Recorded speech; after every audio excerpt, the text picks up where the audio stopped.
नमस्कार। आज हम अगे की प्रसिद्ध कहानी शरणदाता के बारे में बात करेंगे। बीए प्रथम वर्ष के द्वितीय प्रश्न पत्र में यह कहानी दी गई है। पहले हम अगे का परिचय प्राप्त करेंगे।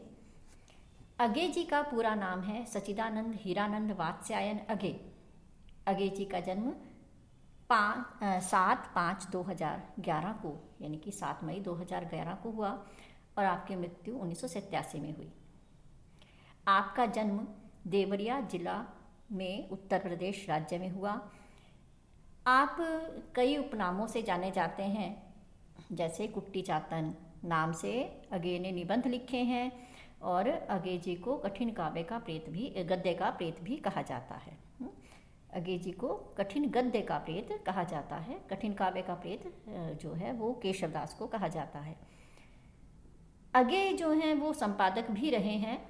अगे ने सैनिक, बिजली, विशाल भारत, दिनमान, प्रतीक, रूपाम्बरा आदि पत्रिकाओं का संपादन भी किया है। अगे ने अनेक कहानियाँ लिखी हैं और विशेष रूप से अगे जो हैं मनोविशेषणवादी कथाकार के रूप में जाने जाते हैं। इनकी प्रसिद्ध कहानियों की अगर हम बात करते हैं तो रोज कहानी इनकी विशेष प्रसिद्ध रही है। ये रोज कहानी बाद में गैंग्रीन नाम से भी प्रकाशित हुई और विशेष प्रसिद्धि प्राप्त की इस कहानी ने। कहानी संग्रहों की अगर हम बात करते हैं तो कोठरी की बात, विपथगा, त्रिपथगा, परंपरा, जयदोल, शरणार्थी, अमर वल्लरी आदि आपके कहानी संग्रह हैं। अब हम बात करते हैं अगे की प्रसिद्ध कहानी शरणदाता के संबंध में। अगे की ये कहानी जो है उसके कथानक के संबंध में हम बात करते हैं। कथानक जो है वो भारत के विभाजन के समय का है। शरणागत अगे द्वारा रचित एक ऐसी कहानी है जो भारत विभाजन के समय हुए सांप्रदायिक दंगों पर आधारित है। जब भारत का विभाजन हुआ तो पाकिस्तान में रहने वाले हिंदू अपनी जान बचाने के लिए हिंदुस्तान आने लगे। कहानी के नायक जो हैं देवेंद्र लाल, जो हिंदू हैं, वे लाहौर में रहने वाले हैं।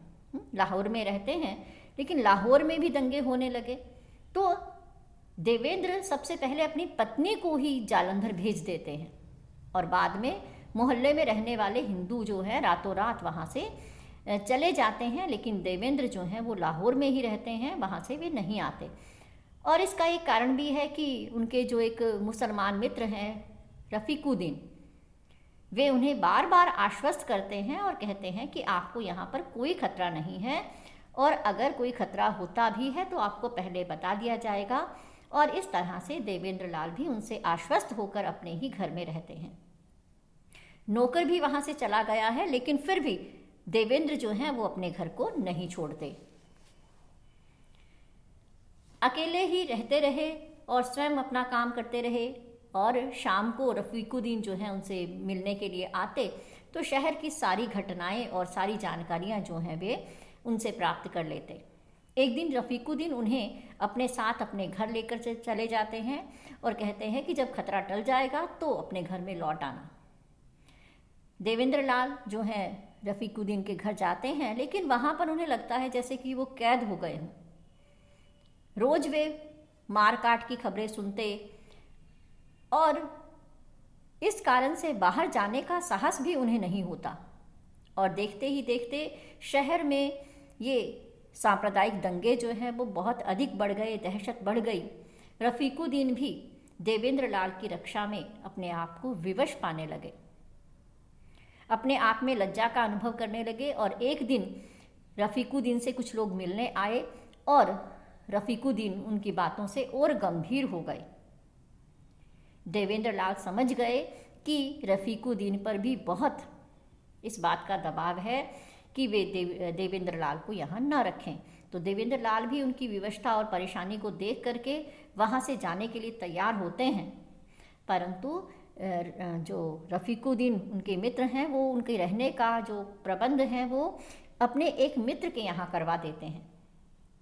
इस तरह से अपने घर से निकल कर के देवेंद्र लाल जो है उनके मित्र के घर जाते हैं, अपने मित्र के, और फिर मित्र के घर पहुंच जाते हैं और उस मित्र का नाम है अताउल्ला। वहाँ पर अहाते में ही एक ड्राइवर के लिए कोठरी बनी हुई है जहाँ पर वे शरण पाते हैं और उसे अपने लिए सुरक्षित शरण स्थल मान करके रहने लगते हैं। अब क्योंकि वहाँ पर अकेले हैं, कोई बात करने के लिए भी उनके पास नहीं है, तो वहाँ पर एक बिलाव आता है और उसी बिलाव से अपनी बातें करते हैं, उसे ही अपना मित्र बना लेते हैं। अपने खाने से जो अंश बच जाता है उसे बड़े प्यार से खिलाते हैं और वही उनके अकेलेपन का साथी बन जाता है। देवेंद्र लाल अताउल्ला खां के घर से जो आवाज़ें आती हैं उनसे वे अनुमान लगाते हैं क्योंकि घर में कितने सदस्य हैं, किस उम्र के लोग वहाँ पर रहते हैं। तभी एक दिन देवेंद्र लाल के यहाँ जो खाना आता है खाने के लिए, उसमें एक कागज़ का टुकड़ा मिलता है उन्हें और उसमें लिखा है कि खाना कुत्ते को खिलाकर खाइएगा। जब वो पत्र पढ़ते हैं तो उन्हें विश्वास होता है कि ज़रूर यह कागज़ जो है चेतावनी के रूप में अताउल्ला की पुत्री जैबुनिसा ने ही लिखा है, क्योंकि आवाज़ों से वो पहचान पा रहे हैं कि ये जो पत्र है वो उनकी पुत्री ने ही लिखा होगा। वह अपने शरणदाता पर विचार करने लगते हैं और उनके मन में असंख्य शंकाएं, विस्मय एक साथ दौड़ जाते हैं और अपना भोजन जो पहले बचा हुआ वो उस बिलाव को खिलाया करते थे, आज पहला कौर ही बिलाव को खिलाते हैं और उसे खाने के बाद थोड़ी देर में ही वह बिलाव मर जाता है। देवेंद्र लाल के मन में बार बार विचार दौड़ता है कि ये कैसे शरणदाता, यह कैसी शरण है। एक ने कहा कि हम जोर करके रखेंगे और रक्षा करेंगे, पर घर से निकाल दिया। दूसरे ने आश्रय दिया और साथ ही विष भी दे दिया, तो ये कैसी शरण है। इस चेतावनी को समझ करके उन्होंने अपना सारा जरूरी सामान जो है वो बांध लिया और प्रयत्न करके वहाँ से निकल अपने प्राणों की रक्षा की। कुछ दिनों बाद अपने प्राण बचा करके वे जैसे तैसे दिल्ली पहुँचते हैं और अपना पता दे करके अपने परिवार की जानकारी की अपील करवाते हैं और उसके बाद उन्हें जैबुनिसा का एक पत्र मिलता है जिसमें लिखा है, मैं चाहती हूँ कि आपके मुल्क में कोई अल्पसंख्यक हो तो याद कर लीजिएगा और उसकी रक्षा कीजिएगा।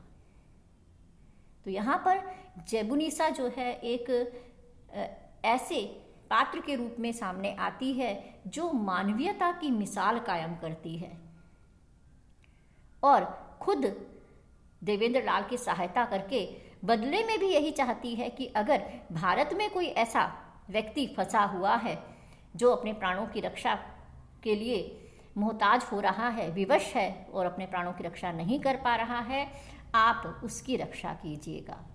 तो इस तरह से यह कहानी जो है अंत में एक आशावादी संदेश भी हमें देती है।